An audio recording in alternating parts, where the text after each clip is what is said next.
Добрый день, дорогие друзья! Казань, утеряв свой столичный статус в 1552 году, тем не менее сохранила свое важнейшее политическое значение для усиливающегося российского государства. Все это время Казань была избалована вниманием российских государей. Практически все из них, кто-то, будучи уже полноправными властителями, кто-то, как цесаревичи, побывали в Казани. Петр I отмечал здесь свое 50-летие. По воспоминаниям современников, праздновал роскошно, бурно и долго. Гостили в городе Екатерина II, Павел I, Александр II и Николай I. Александр III, тот вообще был в Казани 3 раза.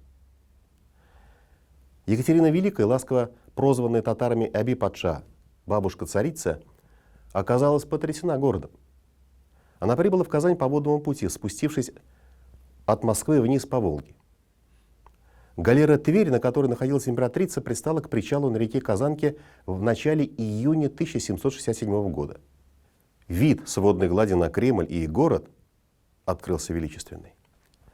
Весьма довольная увиденным, государыня призналась в письме графу Панину.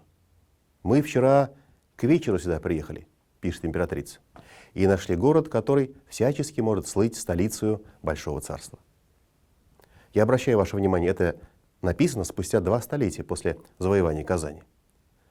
Прошло еще 200 лет. Раннее утро, 10 августа 1964 года. Повторяется та же картина с поправками на 20 век. К Казанскому Кремлю по реке Казанке подплывает речной омик, главный пассажир которого — глава советского государства, первый секретарь ЦК КПСС, председатель Совета министров СССР Никита Сергеевич Хрущев, почти самодержец огромной могущественной страны, мужественный политик, выстоявший и победивший в ожесточенной политической борьбе, взявший на себя смелость развенчать культ личности Сталина, начать реабилитацию жертв политических репрессий. Человек, чуть не развязавший Третью мировую войну и сам же вместе с президентом США Кеннеди ее предотвративший. И вот Хрущев в Казани. Несмотря на свое мужество и крепость натуры, он растроган. С восхищением вглядывается в панораму города, белокаменные кремлевские башни, и напевает: «Вдоль да по речке, вдоль да по Казанке», неожиданно прерывается на полуслове и произносит, обращаясь к окружающей свите: «Эх, когда Иван Грозный Казань завоевал, надо было сделать ее столицей Руси». Отнести это признание исключительно насчет хорошего настроения Никиты Сергеевича, хлебосольного приема хозяев, было бы легкомысленно. Казань, несмотря на провинциальное существование в течение прошедших столетий, постепенное обветшание в годы советской власти сохранила энергетику и мощь тысячелетней истории, очаровывала обаянием евразийского центра страны. Вместе с тем, советские правители Казань не особо жаловали. Визит Хрущева был первым и единственным официальным посещением города первым лицом Советского Союза. Не были в Казани ни Сталин, отказавший Татарстану в союзном статусе, ни Брежнев, ни Андропов с Черненко.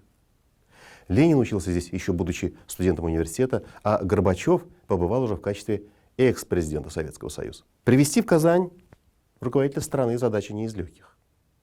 Для того, чтобы добиться этого, первому секретарю татарского обкома КПСС Фикряту Табиеву пришлось хорошо постараться. Но дело стоило того, ведь здесь, на своей территории, предоставлялась возможность решить многие накопившиеся проблемы республики, застопорившиеся в московских кабинетах. Хрущев прибыл в Казань 9 августа и находился в республике 2 дня. 2 насыщенных дня. Но я хотел бы рассказать не столько о том, где он побывал и чем запомнился, а о том, как его встретили.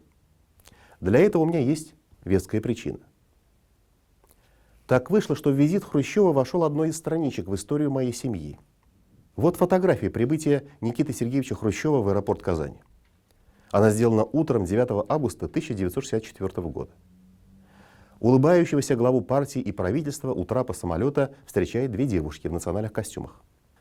Девушка, которая на переднем плане преподносит Никите Сергеевичу чак-чак, это мама моей жены. На этом снимке моей теще 18 лет. А зовут эту стройную брюнетку Соня Тимиргалеева. Она часто в кругу семьи рассказывала эту историю, и, признаясь, ее рассказ казался немного фантастичным. Что, прямо вот так встретить первое лицо страны? Особенно сомневался тесть. А фотографии у нее не сохранилось. Официальные фотографии встречи Хрущева есть, а вот то, где она, мы никак не могли найти. И только несколько лет назад я случайно обнаружил на просторах интернета вот эти фотографии, сделанные известным фотографом газеты «Правда», официальным фотографом Кремля Александром Устиновым. Как же 18-летняя работница завода КМПО, активная участница художественной самодеятельности Соня Тимиргалиева оказалась одной из первых, встретивших главу советского государства в аэропорту Казани? А дело было так. Где-то в середине лета 1964 года Соню пригласила к себе директор заводского дворца культуры имени Урицкого. Она занималась здесь танцевальной студией. И объявила, что ей и еще одной девушке по имени Роза выпала честь встретить в Казани иностранную делегацию. О том, что этим таинственным иностранцем окажется Хрущев, помимо узкого круга посвященных, никто и не догадывался. Нужно сказать, что Казань была тогда закрытым городом, и, конечно, встреча с зарубежной делегацией была событием просто беспрецедентным и весьма почетным.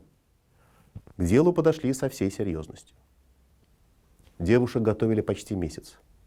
Они написали подробные автобиографии, у них проверили всю родословную, вплоть до дедушек и прадедушек. Опеку над ними взяла на себя работница обкома партии Марьям Валиевна, с которой, кстати, они сохранили добрые отношения и впоследствии. Нашим девушкам шили крепдешиновые платья и шелковые фартуки, вышитые национальным орнаментом. В универмаге были куплены красивые белые туфли на каблучках, которые уже после визита были подарены Соне и Розе. Подарок невероятный и весьма дорогой по тем временам. О том, кого на самом деле придется встречать, они узнали только за день. Волнение только прибавилось. В день встречи девушки рано утром приехали во дворец культуры, где им в волосы вплели длинные красивые косы, а на голову одели вышитые колпачки. Затем посадили в автобус и повезли в аэропорт.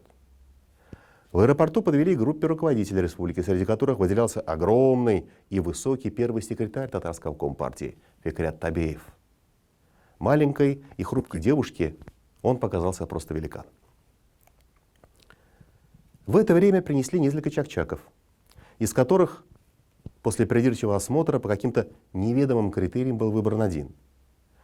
Среди множества вышитых полотенец отобрали тоже одно.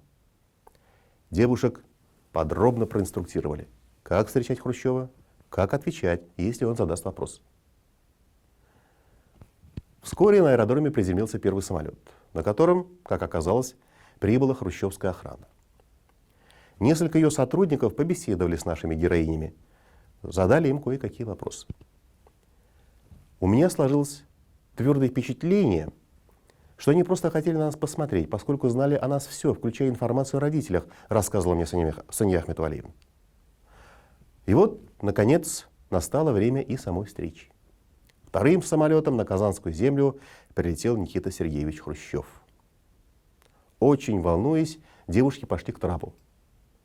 Соня несла на вышитом полотенце чак-чак, символ татарского гостеприимства и радушия.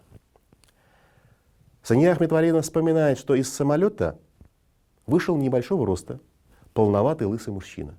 Очень обаятельный, доброжелательный. Он показался Соне каким-то родным, давно знакомым, почти родным дедушкой. Когда Никита Сергеевич спустился с трапа, Роза приветствовала на татарском языке «Рахимитегес», а Соня на русском «Добро пожаловать». Никита Сергеевич подошел и, посмотрев на чак-чак, как-то несколько растерянно спросил: «Ой, а что это?» «Это наше национальное татарское блюдо чак-чак, очень вкусное, попробуйте», — сказала она. Хрущев отломил кусочек. «Вкусно». За всем этим процессом напряженно наблюдали руководители республики. Как только Хрущев попробовал чак-чак и улыбнулся, дисциплинированные чиновники тут же все как один дружно заулыбались. Засмеялись облегченные девушки. А затем довольный Никита Сергеевич приобнял Соню и Розу за плечи. Так прошла встреча, после которой Хрущев вместе со встречавшей его группой работников обкома партии уехал. А на следующий день Соня стала своего рода героем, знаменитостью. Ее многие узнавали на улице, не говоря уже о родном заводе. Дело в том, что новости дня тогда демонстрировались в кинотеатрах перед каждым из киносеансов. Они были своего рода предтечей вечерних теленовостей. Очень многие горожане и заводчане посмотрели киножурнал «Новости дня», в котором рядом с вождями оказалась запечатлена и Соня Темиргалиева. А что же Хрущев? Сания Ахметвалиевна рассказывала мне, как перед приездом Хрущева Казань привели в порядок. На многих остановках поставили павильоны, отремонтировали дороги. Никита Сергеевич должен был заехать на многие предприятия, в том числе и на Казанский авиационный завод. Рабочие ждали его, но он изменил маршрут и так и не появился там. Не дождались Хрущева и в Казанском университете. Преподаватели и студенты, заблаговременно собранные для встречи, смогли разойтись только через несколько часов, так и не увидев главу государства. Отменилась поездка на стройплощадку завода «Оргсинтез». Программа поездки менялась буквально на ходу. Хрущев проехался по центральным улицам города, на всем протяжении которых его приветствовали горожане. Причем не только собраны по разнарядке. Было немало и тех, кто пришел по своей воле. Прогулялся он и по новостройкам Советского района Казани.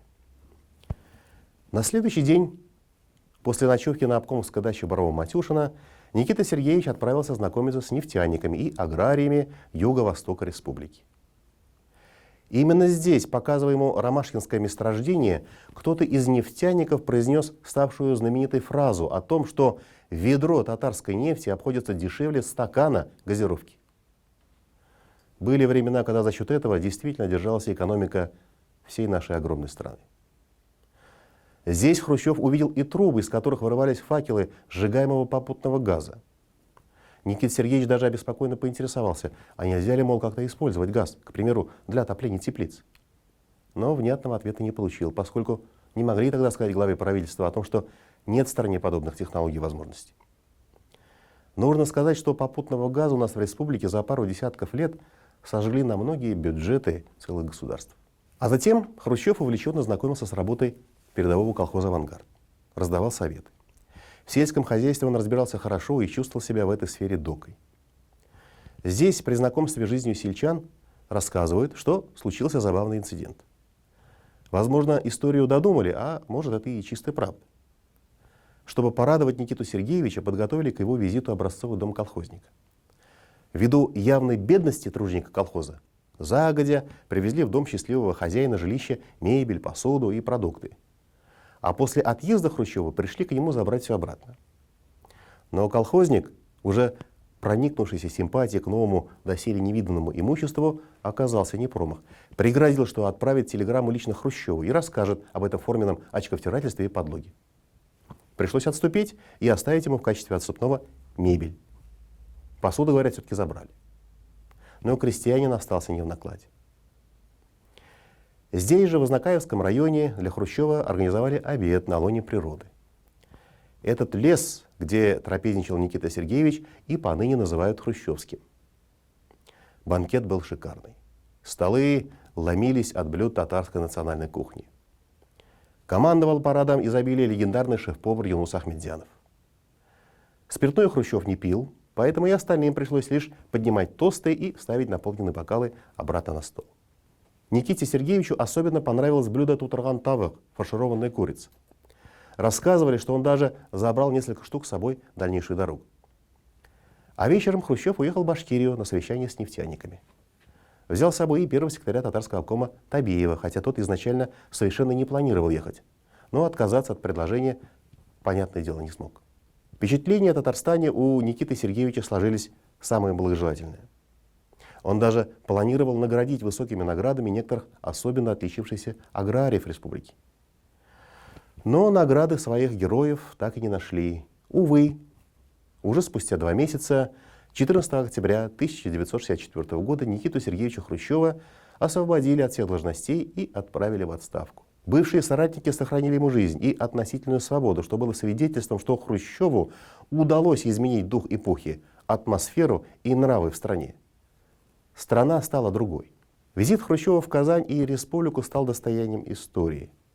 А что же Соня Темиргалиева? Отработав 10 лет на КМПО, затем трудилась в администрации Московского района города, а затем в администрации Казани. Много с кем ей пришлось увидеться, но с главами государства судьба больше не сводила. Сейчас она на пенсии, а фотография оставила нам в памяти тот далекий августовский день 1964 года. Один день из истории страны, из истории эпохи, из истории семьи. Спасибо за ваше внимание. Всего вам самого доброго. Буду признателен, если поставите лайки под этим видео. Подписывайтесь на наш канал.